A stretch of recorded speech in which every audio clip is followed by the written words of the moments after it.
अस्सलाम वालेकुम। आज हम पढ़ेंगे ब्रांचेस ऑफ केमिस्ट्री।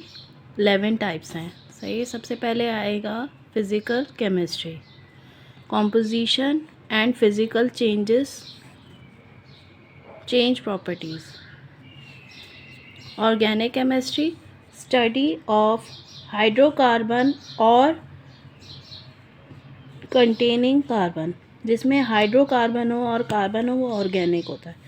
इनऑर्गेनिक वो होता है जिसमें हाइड्रोकार्बन्स के अलावा जो एलिमेंट्स होते हैं जिसमें कंपाउंड बने, तो वो इनऑर्गेनिक होता है। बायोकेमिस्ट्री होता है जो है मेटाबॉलिज्म और सिंथेसिस और इन ऑल लिविंग ऑर्गेनिज्म के बारे में हो। तो ये जो ऑल लिविंग ऑर्गेनिज्म यानी कि आप जानदार के बारे में पढ़ रहे हो और उसके रिएक्शंस जो इनमें हो रहे होते हैं, तो उनके बारे में पढ़ें तो वो होता है biochemistry. Industrial chemistry, study of chemical process in chemical industries. जो इंडस्ट्रीज़ का होता है केमिकल इंडस्ट्रीज़ में, तो वो इंडस्ट्रियल केमिस्ट्री होता है। Nuclear chemistry, study of nuclear processes and properties, radio activity.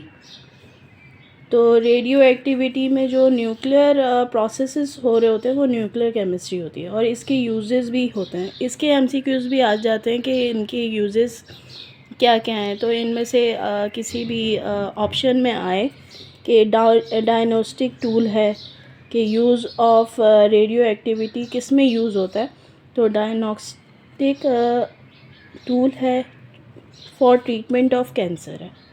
ये रेडियो एक्टिविटी इसमें ज़रूर यूज़ होती है, और ये फिलिंग द ब्लैंक्स में ज़रूर आता है कि कैंसर किसकी ट्रीटमेंट के लिए यूज़ किया जाता है, यानी कि रेडियो एक्टिविटी किस बीमारी की जो है यूज़ के लिए इस्तेमाल किया जाता है। तो हम कैंसर उनके ऑप्शंस में होता है, तो ये आ जाता है एमसीक्यूज़ में। और ये प्रिजर्वेशन है, preservation of food, generation of electric power. तो ये 4 यूजेस हैं, ये ज़रूर याद रखिएगा। दूसरा अब आ गया 7th में है। अब 7th में है study of interaction of chemical and environment like plants and animals, यानी कि इनका एनवायरनमेंट में क्या इंटरेक्शन है वो होता है एनवायरमेंटल केमिस्ट्री, सही। और इन्हें क्या चीज़ की ज़रूरत होती है एनवायरनमेंट में, और ये किस तरह के एनवायरनमेंट में रहते हैं। जैसे जो वाइल्ड एनिमल्स होते हैं वो फॉरेस्ट में रहते हैं, तो उनको फॉरेस्ट की ज़रूरत होती है। टेम एनिमल्स जो पालतू जानवर होते हैं वो उनको किस तरह का माहौल चाहिए होता है, और बाकी फार्म्स है, लाइव स्टॉक है, वो सब किस तरह का माहौल उनको चाहिए होता है उस तरह ही रहते हैं। और analytical chemistry, the study of separation and analysis of kind, quality and quantity of various component in given substance.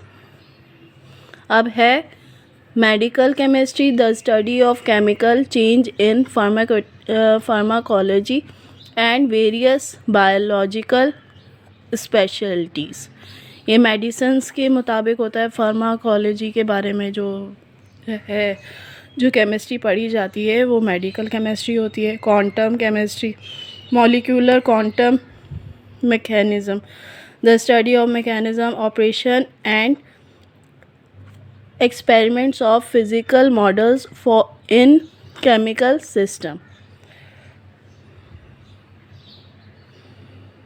तो केमिकल सिस्टम में जो है यूज़ किए जाते हैं केमिकल जो मैकेनिज़्म होता है एक्सपेरिमेंट में, उसको क्वांटम केमिस्ट्री कहा जाता है। ये मॉलिक्यूलर क्वांटम मैकेनिज़्म भी कहलाता है।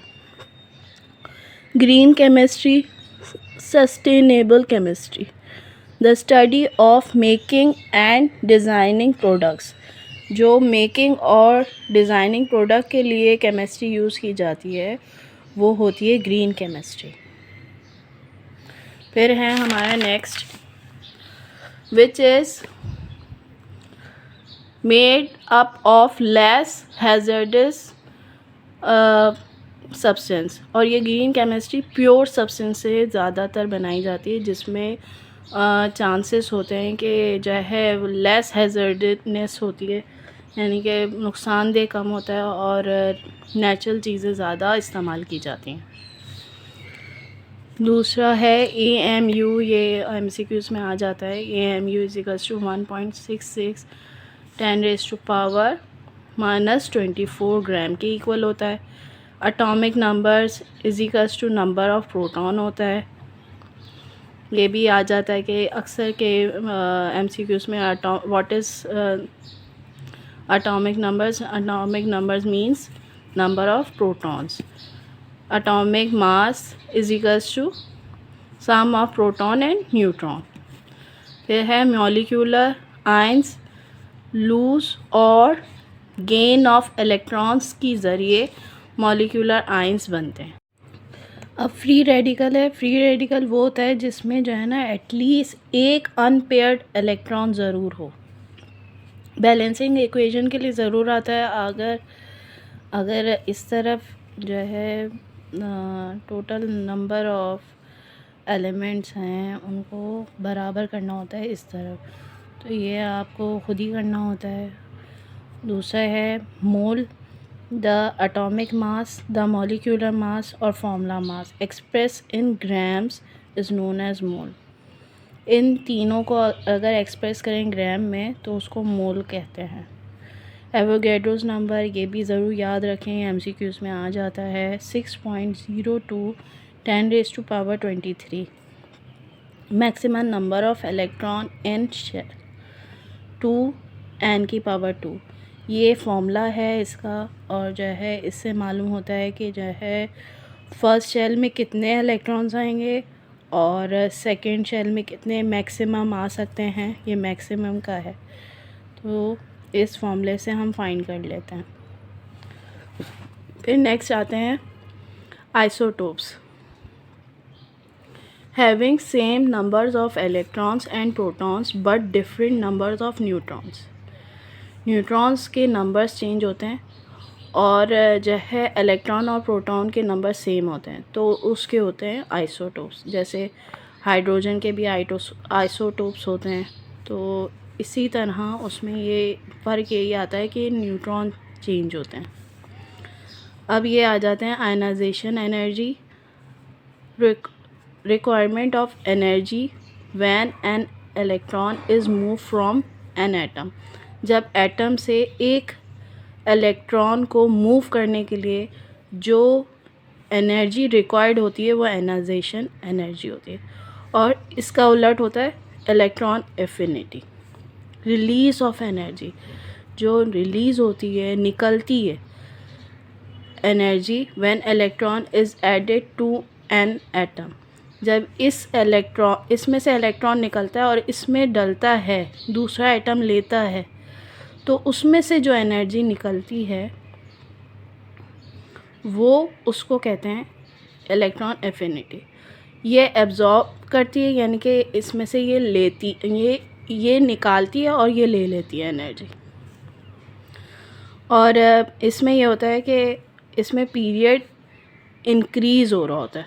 पीरियड जितना इंक्रीज़ हो रहा होता है उस तरह आयनाइजेशन एनर्जी बढ़ती जाती है, और ग्रुप में ये डिक्रीज़ हो रही होती है। इसमें भी यही होता है कि पीरियड में इंक्रीज़ होते जाते हैं और ये ग्रुप में डिक्रीज़ होती जाती है। दोनों का सेम ही होगा। Electron negativity, the ability of attraction of pair of electrons. जब एबिलिटी होती है पेयर ऑफ इलेक्ट्रॉन अट्रैक्ट करने के लिए, दो इलेक्ट्रॉन्स को अट्रैक्ट करने के लिए, उसको कहते हैं इलेक्ट्रॉन नेगेटिविटी। अब आ जाते हैं आयनिक बॉन्ड। आयनिक बॉन्ड वो होता है जो one atom loses it's electron and other gains electrons. तो ये दोनों जो एक दूसरे का एक इलेक्ट्रॉन ले रहा होता है, दूसरा जो है दे रहा होता है। तो जो दे रहा होता है वो लूज़ करता है और जो ले रहा होता है वो गेन्स कर रहा होता है। और जो लूज़ करता है उसका होता है पॉजिटिव चार्ज, उसको कैटाइन कहते हैं, और जो इलेक्ट्रॉन लूज़ करता है उसको कहते हैं नेगेटिव चार्ज, और उसको कहते हैं एनाइंस। फिर उसके बाद है कोवेलेंट बॉन्ड। कोवेलेंट बॉन्ड होता है माइनस में, ये एक लाइन होती है माइनस की तरह, तो एक लाइन होती है, यानी कि mutual sharing of electrons between two atoms. ये लेते और देते नहीं हैं, एक ही इलेक्ट्रॉन को जो है दोनों एटम्स, दो डिफरेंट एटम्स शेयर कर रहे होते हैं। डिफरेंट भी हो सकते हैं, सेम भी हो सकते हैं। डबल कोवेलेंट बॉन्ड वो होते हैं जो डबल लाइन वाले होते हैं, जिसको डिनोट इससे करते हैं। इसमें दो जो है इलेक्ट्रॉन शेयर कर रहे होते हैं, और वो आपस में शेयर कर रहे होते हैं, लेते और देते नहीं हैं। और इसमें ट्रिपल कोवेलेंट बॉन्ड, यानी कि 3 इलेक्ट्रॉन्स को जो है ना शेयर कर रहे होते हैं। फिर उसके बाद आ जाएंगे non polar covalent bond. The covalent bond between identical atoms के बीच में जो है कोवेलेंट बॉन्ड बन रहा होगा ना, उसको नॉन पोलर कोवेलेंट बॉन्ड कहेंगे। एक H हमने ये ले लिया, एक H ये ले लिया, ये हाइड्रोजन एटम्स है दोनों, लेकिन इसका एक इलेक्ट्रॉन ये है, एक इसका इलेक्ट्रॉन ये है, दोनों एक दूसरे से शेयर करेंगे, तो ये इनके बीच में जो है बॉन्डिंग होगी उसको कहेंगे नॉन पोलर कोवेलेंट बॉन्ड। और जबकि पोलर में ये होता है कि वो भी शेयरिंग करता है, लेकिन इलेक्ट्रॉन्स जो होते हैं ना वो डिफरेंट एलिमेंट्स के होते हैं। एक हाइड्रोजन है तो एक क्लोरीन है, ये हाइड्रोजन का इलेक्ट्रॉन है और ये है क्लोरीन का, और ये दोनों आपस में शेयरिंग कर रहे हैं, कोवेलेंट बॉन्ड बना रहे हैं, तो ये होगा पोलर कोवेलेंट बॉन्ड। फिर नेक्स्ट आ जाते हैं, ये फ़िज़िक्स का है। मैं ये फ़िज़िक्स का डिस्कस करूँगी नेक्स्ट वीडियो में, तो अगर आप लोग सीखना चाहते हैं तो कमेंट ज़रूर कीजिएगा और बताइएगा कि जो है आपको और क्या क्या सीखना है और किस तरह की वीडियो और बनानी है। Thank you so much.